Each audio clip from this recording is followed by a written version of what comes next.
നമസ്കാരം, welcome two out spoken. അങ്ങനെ മാസങ്ങൾക്ക് ശേഷം മറ്റൊരു വീഡിയോയുമായി ഞാൻ വന്നിരിക്കുകയാണ്. വർഷങ്ങൾക്ക് ശേഷം. പടത്തിന്റെ പേരെന്താന്ന്? ഇതാ ഇന്ന് മുതൽ. അപ്പൊ കുറച്ചു നേരത്തിന് നാളെ മുതൽ പറഞ്ഞല്ലോ. നാളെ മുതൽ ഇതാ ഇന്ന് മുതൽ. നീ ഇന്ന് മുതലോ നാളെ മുതലോ എപ്പോ വേണേ തുടങ്ങിക്കോ. പടത്തിന്റെ പേര് പറയാൻ പടത്തിന്റെ പേരാണ് പറഞ്ഞ ഇതാ ഇന്ന് മുതൽ. വിനീത് ശ്രീനിവാസന്റെ തട്ടത്തിൻ മറയത്ത് എന്ന സിനിമ ആവശ്യത്തിന് ക്രിഞ്ച് എലമെന്റ്സ് ഒക്കെ ഉള്ള ഒരു പടമായിരുന്നു.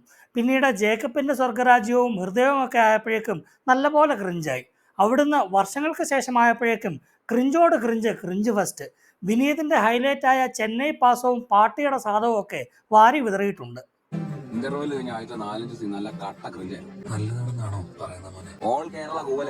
ധ്യാൻ ശ്രീനിവാസനെ പറ്റി പറയുകയാണെങ്കിൽ പ്രേക്ഷകരോട് യാതൊരു ദയാദാക്ഷിണ്യവുമില്ലാതെ തിയേറ്ററിൽ മാലപ്പടക്കം പോലെ ബോംബുകൾ പൊട്ടിച്ച് ഒരു തീവ്രവാദിയായി മാറിക്കൊണ്ടിരിക്കുകയായിരുന്നു ധ്യാനിനെ എങ്ങനെയെങ്കിലും ഒന്ന് രക്ഷിക്കാൻ വേണ്ടി അങ്ങ് ഹിമാലയത്തിൽ ഏതോ ഗുഹയ്ക്കകത്ത് കിടന്ന് ഉറങ്ങിക്കൊണ്ടിരുന്ന പ്രണവിനെ വിളിച്ചു വരുത്തി ഊക്കുമേടിച്ചു കൊടുത്ത വിനീതിന്റെ സഹോദര സ്നേഹം വർണ്ണിക്കാൻ വാക്കുകൾ കിട്ടുന്നില്ല.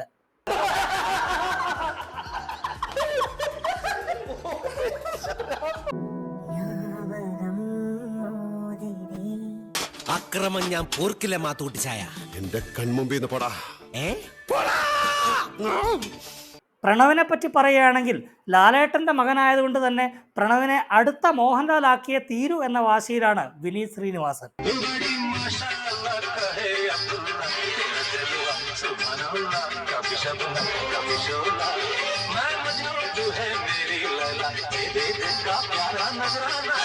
അതിനുവേണ്ടി പ്രണവിനെ കൊണ്ട് കഷ്ടപ്പെട്ട് ലാലേട്ടന്റെ മാനറിസംസ് തല്ലിപ്പഴിപ്പിച്ച് ലാലേട്ടനെ പോലെ തന്നെ അഭിനയിപ്പിക്കാൻ ശ്രമിച്ചിട്ടുണ്ട്.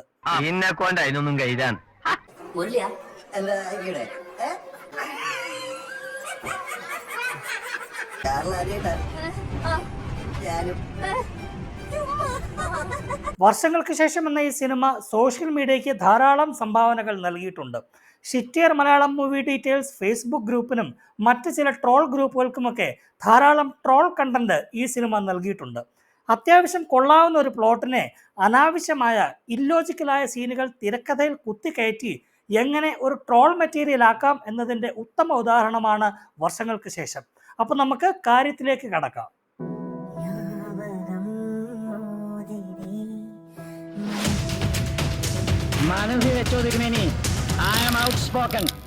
അപ്പൊ സിനിമ ആരംഭിക്കുന്നത് വർഷങ്ങൾക്ക് മുമ്പാണ്. ധ്യാൻ ശ്രീനിവാസൻ അവതരിപ്പിക്കുന്ന ഗുണ്ടുപറമ്പ് വേണുവും കൂത്തുപറമ്പ് വേണുവും മുരളിയും കൂട്ടുകാരാണ്.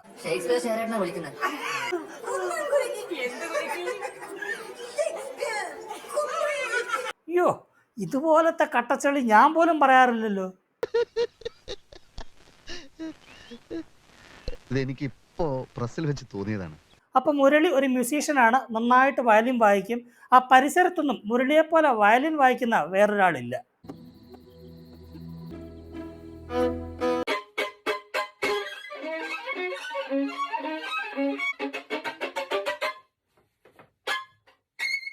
മുരളിയുടെ ഈ വയലിൻ സ്കില്ല് കണ്ടിട്ട് വേണു ഭയങ്കരമായിട്ട് ഇംപ്രസ്ഡ് ആവും.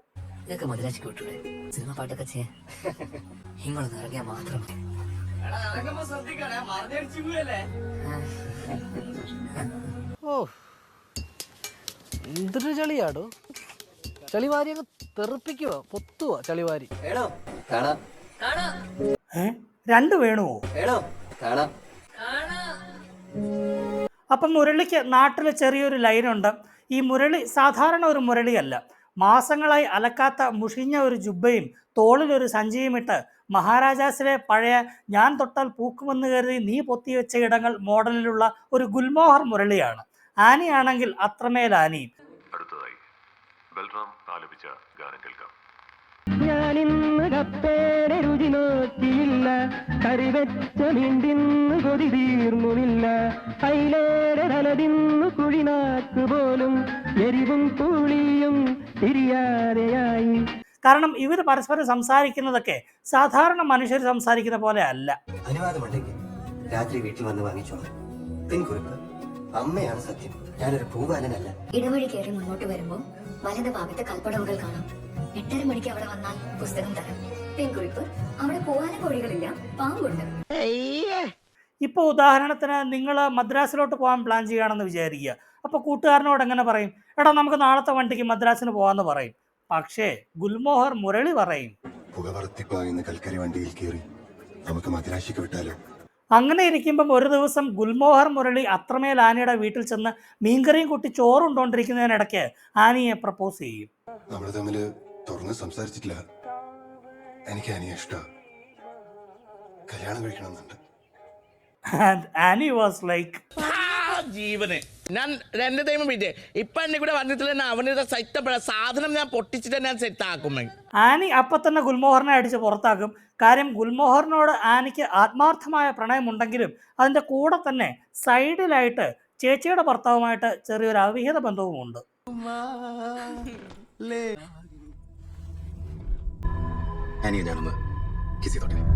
സ്ത്രീ അവൾ അമ്മയാണ്, പെങ്ങളാണ്, ദേവിയാണ്, പ്രകൃതിയാണ്. അവൾ സർവസ്വമാണ്. സോറി പെങ്ങളെ. Best wishes. പ്രേമം വേണോ അവിഹിതം വേണോ എന്ന് ചോദിക്കുമ്പോൾ ഒബ്വിയസ്ലി കുലസ്ത്രീയായ ആനിക്ക് അവിഹിതം മതി.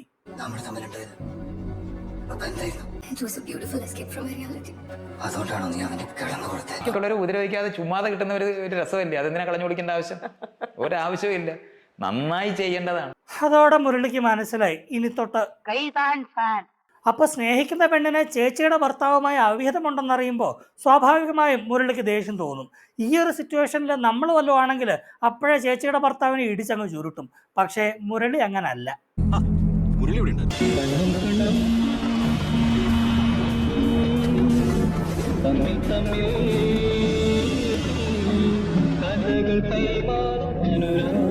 അങ്ങനെ ഇനി ഇവിടെ നിന്നിട്ട് കാര്യമൊന്നുമില്ലെന്ന് മനസ്സിലാക്കുന്ന മുരളിയും വേണുവും കൂടെ സിനിമയിൽ ട്രൈ ചെയ്യാൻ മദ്രാശിക്ക് പോകും.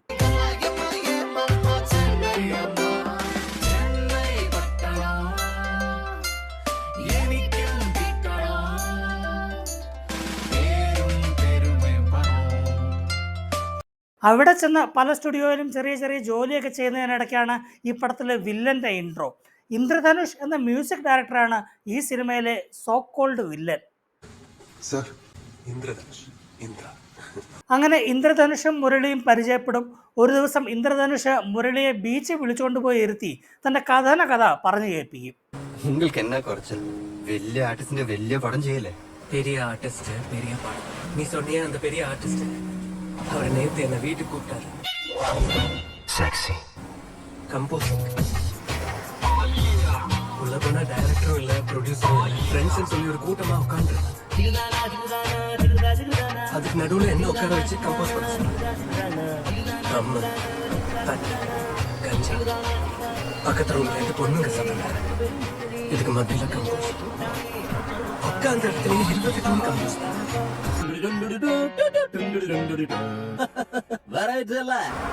இன்னொரு நாள் பாத்துக்கலாம் சொல்லிட்டு அனுப்பிச்சிட்டாங்க. അതേസമയം വേണുവിന് പ്രൊഡ്യൂസർ കേശവദേവിൻ്റെ പുതിയ സിനിമ ഡയറക്റ്റ് ചെയ്യാനുള്ള അവസരം കിട്ടും. അപ്പോൾ വേണു മുരളിയോട് പറയും എൻ്റെ പടത്തിൽ നീ മ്യൂസിക് ഡയറക്ടർ ആവണമെന്ന്. പക്ഷേ മുരളി പറയും എന്റെ പടത്തിലെ പാട്ട് നീ കമ്പോസ് ചെയ്യോ? ഫിലിം ഫീൽ എനിക്ക് പറ്റിയ സ്ഥലമല്ല. നല്ല എക്സ്പീരിയൻസ് ഉള്ള ഒരു മ്യൂസിക് ഡയറക്ടറെ നമുക്ക് വെക്കാം. എന്നിട്ട് താൻ ഉണ്ടാക്കിയ പാട്ട് മ്യൂസിക് ഡയറക്ടർ ഇന്ദ്രധനുഷിൻ്റെ കൊണ്ട് കൊടുത്തിട്ട് മുരളി പറയും ഇത് നീ ഉണ്ടാക്കിയതാണെന്നും പറഞ്ഞ് സിനിമയിലിട്ടോളാൻ. പക്ഷേ ഇന്ദ്രധനുഷ് ആൾ ഡീസൻ്റ് ആണ്. പുള്ളി പറയും പറ്റത്തില്ല, ഇത്തരം ചെറ്റത്തരത്തിനൊന്നും എന്നെ കിട്ടത്തില്ലെന്ന്. പക്ഷേ മുരളി നിർബന്ധിക്കും. ഇത് തപ്പില്ല, ഇതെന്റെ ഏറ്റവും അടുത്ത സുഹൃത്തിന്റെ ആദ്യത്തെ സിനിമയാ. ഇത് വെല്ല തെരഞ്ഞ എനിക്ക് അസിംഗം. ഇന്ന് ഇൻഡസ്ട്രിയിലെ ഒരു വാട്ടി കേട്ട പേര് വന്നിരിച്ചു ആരും അറിയാൻ പോകുന്നില്ല. അത് ഞാൻ നിങ്ങൾക്ക് തരുന്ന വാക്കാം. ചേട്ടാ കുറച്ച് ചോറിട്ടെ. വേണ്ട, ലേശം മോരൊഴിച്ച് കഴിക്കാനായിട്ട്. വേണ്ടെന്ന്. ഇത്തിരി തൈര് ഒഴിച്ചു. എടോ തന്നോടല്ലേ പറഞ്ഞു വേണ്ടെന്ന്. എവിടുന്ന് വന്നണ്ട് ഈ പന്നി? അല്ലേ കുറച്ച് ചോറിട്, തൈര് കൂട്ടി കഴിക്കാം. എടോ തന്നോട് ഞാൻ 16 പ്രാവശ്യം ചോറിട്ടെന്ന് ചോദിച്ചതല്ലേ? ചോറും തന്നെയല്ലേ ഞാൻ പറഞ്ഞത്, അക്ഷരം മാറിയൊന്നുമില്ലല്ലോ. അങ്ങനെ മുരളിയുടെ നിർബന്ധത്തിന് വഴങ്ങി ഇന്ദ്രധനുഷ് തന്റെ പേരിൽ പുറത്തിറക്കിയ പാട്ടാണ് 4x4.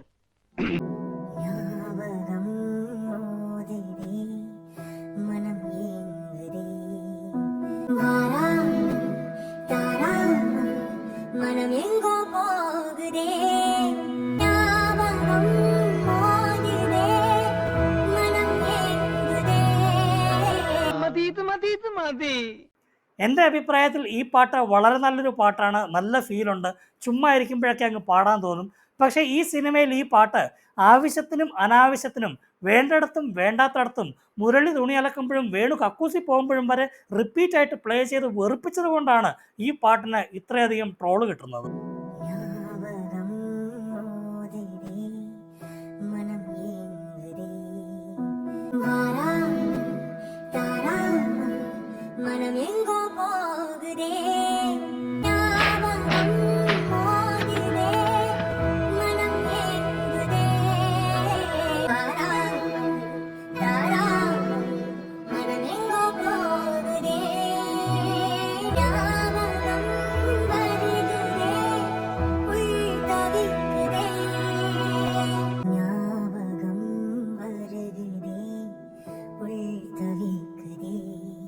എന്തായാലും വേണുവിൻ്റെ സിനിമ റിലീസായി കഴിയുമ്പോൾ ഈ പാട്ട് ഭയങ്കരമായിട്ട് അങ്ങ് ഹിറ്റാവും. അന്നേരം മുരളിക്ക് കാടി.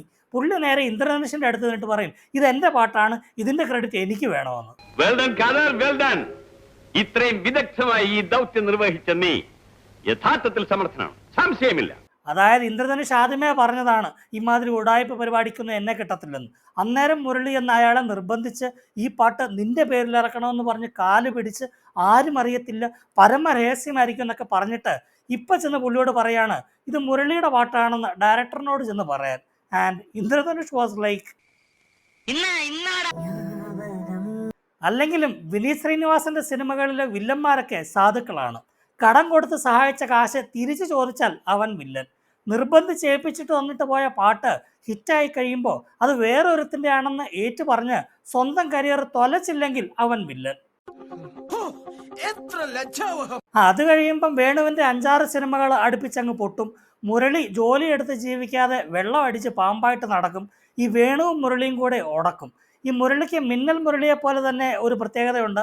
അത് വേറൊന്നുമല്ല, വേണുവിന് സിനിമയും കാശുമൊക്കെ ഉള്ളപ്പോൾ മുരളി കൂടെ കാണും. കഷ്ടകാലം വരുമ്പം മുങ്ങിക്കളയും. എന്നിട്ട് ചോദിച്ചാൽ പറയും മനസ്സിന് വിഷമം വന്നിട്ടാണ്. അവൻ പണ്ടുതൊട്ടേ അങ്ങനെയാ, മനസ്സ് വിഷമിച്ച അപ്പ സ്ഥലം വിട്ട്. അങ്ങനെ വർഷങ്ങൾ കഴിഞ്ഞു. വേണു കൂത്തുപറമ്പലിന് വയസ്സായി. പുള്ളി ഒരു ലോഡ്ജിൽ ഒറ്റയ്ക്ക് മുറിയെടുത്ത് വെള്ളം അടിക്കാനുള്ള സെറ്റപ്പ് റെഡിയാക്കുന്നതിനിടയ്ക്ക് ദൂരെ നിന്നെങ്ങോ ഒരു പാട്ട് കേൾക്കും.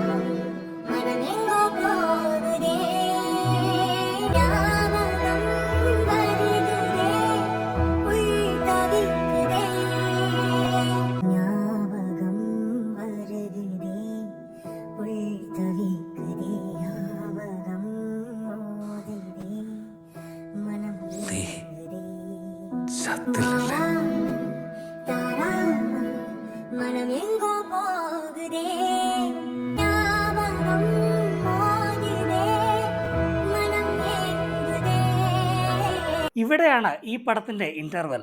ബാക്കി കഥയിലേക്ക് കടക്കുന്നതിന് മുമ്പ് ഒരു ചെറിയ പരസ്യമുണ്ട്. സ്കിപ്പ് ചെയ്യാതെ മുഴുവനും കാണുക, ചിലപ്പോൾ നിങ്ങൾക്ക് ഉപകാരപ്പെട്ടേക്കാം. ഈ തിരക്കിട്ട ഓട്ടത്തിനിടയിൽ നിങ്ങൾക്കും നിങ്ങളുടെ കുടുംബത്തിനും വേണ്ട ഒരു കരുതൽ എങ്കിൽ നിങ്ങൾക്കായിതാ ഒരു അടിപൊളി policy, 3G plan. Central government of India നൽകുന്ന ഈ ഒരു സ്പെഷ്യൽ പ്ലാനിനെ പറ്റി ഒരു പക്ഷെ നിങ്ങൾക്ക് വേണ്ടത്ര അറിവുണ്ടാവില്ല. എന്താണ് 3G പ്ലാൻ?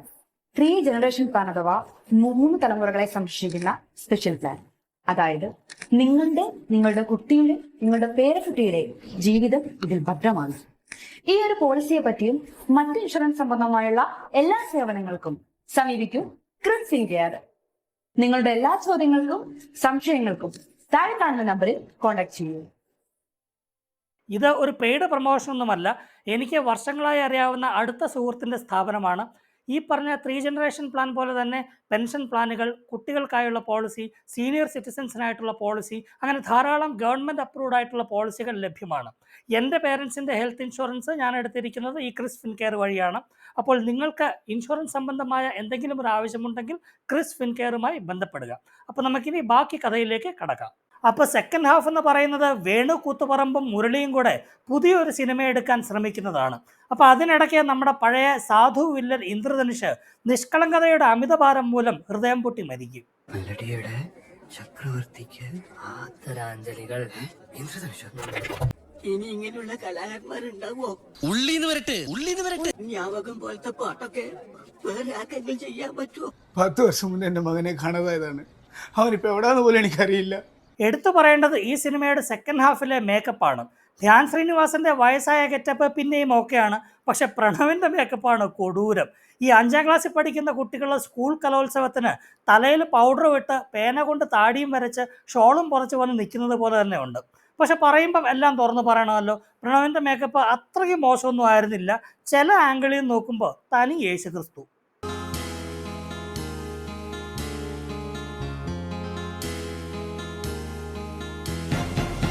ഇസ്രായേലിൻ നാഥനായി വാഴുവേക ദൈവം, സത്യജീവമാർഗമാണു ദൈവം. കല്യാണിയുടെ കാര്യമാണ് പിന്നെ പറയേ വേണ്ട. തലയിൽ പൗഡർ ഇടുന്നതിന്റെ കൂടെ ഒരു കണ്ണാടിയും കൂടെ വെച്ച് കൊടുത്തപ്പം കറക്റ്റ് സീനിയർ സിറ്റിസൺ. നമുക്ക് അവളുടെ തലമുടി ഇവിടെ വെച്ച് മുറിക്കാം, എന്നിട്ടൊരു കണ്ണാടിയും കൂടെ വെച്ച് കൊടുക്കാം. എങ്ങനെ? ഞാനൊരു ഐഡിയ പറയാം. അവക്കൊരു മീശ കൂടി വെച്ച് കൊടുത്താലോ? അറിയുമല്ലേ? കള്ളോ കപ്പയോ കരിമീനോ കൊഞ്ചോ എല്ലാം പോരട്ടെ, എല്ലാരും അടിച്ചു കയറി വാ. അപ്പം മുരളി ഇങ്ങനെ കുമ്മായത്തിൽ വീണ താടിയും മുടിയൊക്കെ ആയിട്ട് ചുരിദാറും ഒക്കെ ഇട്ട് നടക്കുന്ന കാണുമ്പോൾ നിങ്ങൾ വിചാരിക്കും ഇയാൾ ആളൊരു പഴഞ്ചനാണ്, ഓൾഡ് ജനറേഷനാണ്, യൂത്തിന് ഇഷ്ടപ്പെടുന്ന ട്രെൻഡി ആയിട്ടുള്ള മ്യൂസിക് ഒന്നും ഉണ്ടാക്കാൻ അറിയത്തില്ലായിരിക്കുമെന്ന്. പക്ഷേ മ്യൂസിക്കിൻ്റെ കാര്യം വരുമ്പം മുരളി ആളൊരു മുതലയാ.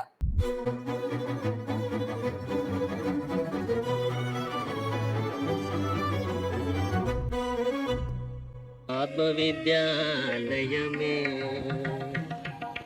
ആത്മവിദ്യാലയമേ ആത്മവിദ്യാലയമേ.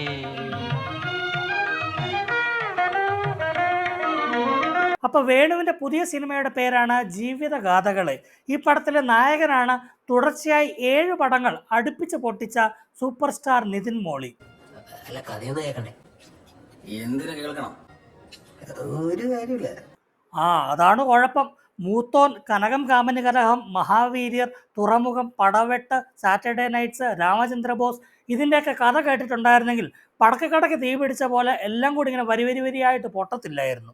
അപ്പോൾ ഈ പടത്തിൻ്റെ സെക്കൻഡ് ഹാഫിൽ നിവിൻ പോളി, പ്രണവ്, എന്തിന് വിനീത് ശ്രീനിവാസൻ വരെ സെൽഫ് ട്രോൾ ചെയ്തിട്ടുണ്ട്. സെൽഫ് ട്രോൾ ചെയ്തുകൊണ്ട് വേറെ ആരും ട്രോളത്തില്ലെന്ന് വിനീത് കരുതിയെങ്കിൽ തെറ്റി, ഞങ്ങൾ ട്രോളും. അപ്പോൾ ഈ പടത്തിൽ ഒരു 4th വാൾ ബ്രേക്കിംഗ് സീനുണ്ട്.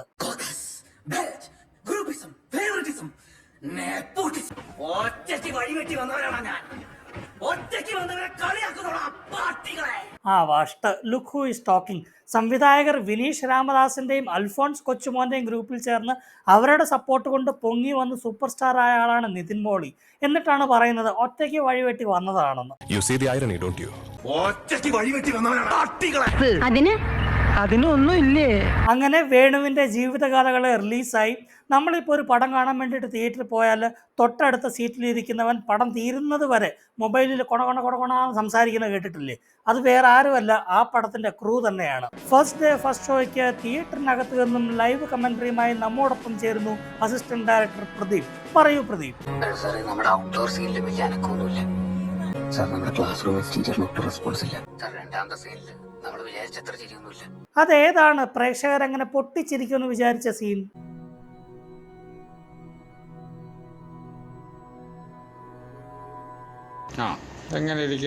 ആ കൊച്ച ഓറഞ്ച് എടുത്ത് കൊടുക്കുന്നത് കണ്ടിട്ടാണോ പ്രേക്ഷകർ കുടുകൂടാ പൊട്ടിച്ചിരിക്കേണ്ടത്? യവൻ ആരടാ? അങ്ങനെ ആദ്യ 10 മിനിറ്റ് കഴിയുമ്പോൾ കൂത്തുപറമ്പ് വേണുവിന്റെ ജീവിതഗാഥകളെ തിയേറ്ററിനെ പ്രകമ്പനം കൊള്ളിച്ചുകൊണ്ട് കേറിയങ്ങ് കൊളുത്തു. 1 2 3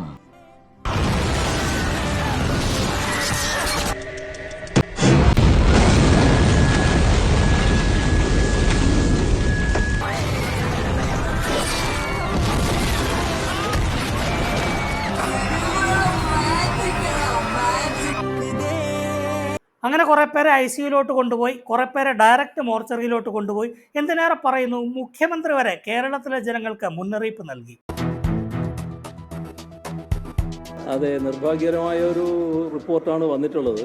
അപ്പോൾ അതിനാവശ്യമായ ജാഗ്രതയൊക്കെ നേരത്തെ തന്നെ മുന്നറിയിപ്പൊക്കെ കൊടുത്ത് നല്ല നിലക്ക് ജാഗ്രത പാലിക്കേണ്ട നടപടികൾ എടുത്തു വരുന്നുണ്ടായിരുന്നു. തുടർ നടപടികൾ സ്വീകരിക്കുന്നുണ്ട്. ചില നേരത്തെയുള്ള അനുഭവങ്ങൾ നമുക്കുള്ളതുകൊണ്ട്, ഇതല്ലെങ്കിലും മറ്റേത് അനുഭവങ്ങൾ ഉള്ളതുകൊണ്ട് അതിൻ്റെ ഭാഗമായുള്ള ചില കരുതൽ നടപടികൾ സ്വീകരിക്കാനാണ് ഇപ്പോൾ ആരോഗ്യവകുപ്പ് സജ്ജമായിരിക്കുന്നത്. അതേസമയം വേണുവും മുരളിയും ഈ ദുരന്തത്തിന്റെ ആഴം എത്രത്തോളം ഉണ്ടെന്ന് മനസ്സിലാക്കാൻ വേണ്ടി തിയേറ്റർ വിസിറ്റിലായിരുന്നു. ക്ലൈമാക്സിന്റെ സ്കോറല്ലേ ഇത്? കഴിഞ്ഞു. 1 2 3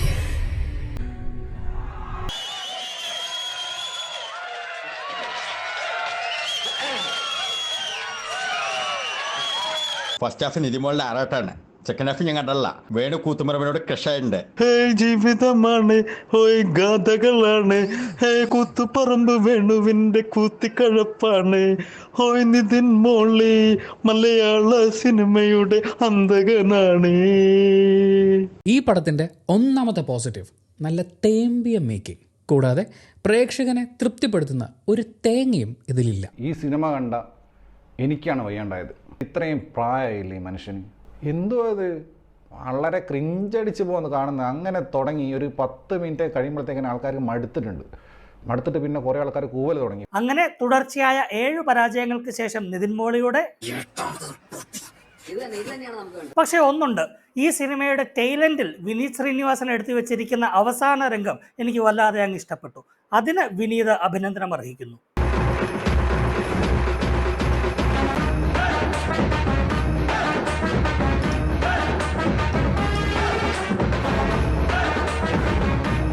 പറയുമ്പോൾ ഉള്ള സത്യം അങ്ങ് തുറന്നു പറയണമല്ലോ.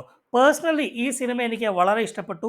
തിര എന്ന സിനിമയ്ക്ക് ശേഷം ധ്യാൻ ശ്രീനിവാസന്റെ നല്ലൊരു പെർഫോമൻസ് ആണ് ഈ സിനിമയിൽ കണ്ടത്. അതേപോലെ നിവിൻ പോളിയും നന്നായിരുന്നു. 2 സുഹൃത്തുക്കൾ തമ്മിലുള്ള ആത്മബന്ധത്തിന്റെ കഥയാണ് വർഷങ്ങൾക്ക് ശേഷം. ഈ പടത്തിന്റെ ഫസ്റ്റ് ഹാഫിൽ പ്രേക്ഷകനുമായി ഒരു ഇമോഷണൽ കണക്ട് ഉണ്ടാക്കാൻ സാധിച്ചിട്ടുണ്ട്. സെക്കൻഡ് ഹാഫിൽ അത്യാവശ്യം കോമഡിയൊക്കെ ഉണ്ട്. ഈ പടത്തിന്റെ പ്ലോട്ടൊക്കെ നല്ലതാണ്. അതായത് 2 കൂട്ടുകാർ സിനിമയെ സ്വപ്നം കണ്ട് മദ്രാശിയിലേക്ക് പോകുന്നു. അതിൽ ഒരാൾ രക്ഷപ്പെടുന്നു, മറ്റേ ആൾ തകരുന്നു. ഇവൻച്വലി ആദ്യത്തെ ആളും തകരുന്നു. പിന്നീട് വർഷങ്ങൾക്ക് ശേഷം മാറിയ സിനിമയുടെ കാലഘട്ടത്തിൽ അവർ പുതിയൊരു പടം എടുക്കാൻ ശ്രമിക്കുന്നു. കഥയൊക്കെ കൊള്ളാം, പക്ഷേ തികച്ചും അനാവശ്യമായ ലോജിക്ക് അടുത്തോടെ പോയിട്ടില്ലാത്ത ധാരാളം റോസ്റ്റബിൾ കണ്ടന്റ് ഈ സിനിമയിൽ ഉണ്ടായിരുന്നു. അതുകൊണ്ടാണ് ഈ പടം റോസ്റ്റ് ചെയ്യാൻ തീരുമാനിച്ചത്. കഥ നന്നായിട്ടും തിരക്കഥ പാളിപ്പോയാൽ ഇതുപോലെ ഇരിക്കും. ഈ പോരായ്മകളെല്ലാം വിനീത് ശ്രീനിവാസൻ തൻ്റെ അടുത്ത സിനിമയിൽ പരിഹരിക്കുമെന്ന് ആത്മാർത്ഥമായി പ്രതീക്ഷിച്ചു കൊള്ളുന്നു. അപ്പോൾ ഈ വീഡിയോ നിങ്ങൾക്ക് ഇഷ്ടപ്പെട്ടെങ്കിൽ ലൈക്ക് ചെയ്യുക, ഷെയർ ചെയ്യുക, സബ്സ്ക്രൈബ് ചെയ്യുക. മറ്റൊരു വീഡിയോയുമായി വീണ്ടും വരാം ആഴ്ചകൾക്ക് ശേഷം.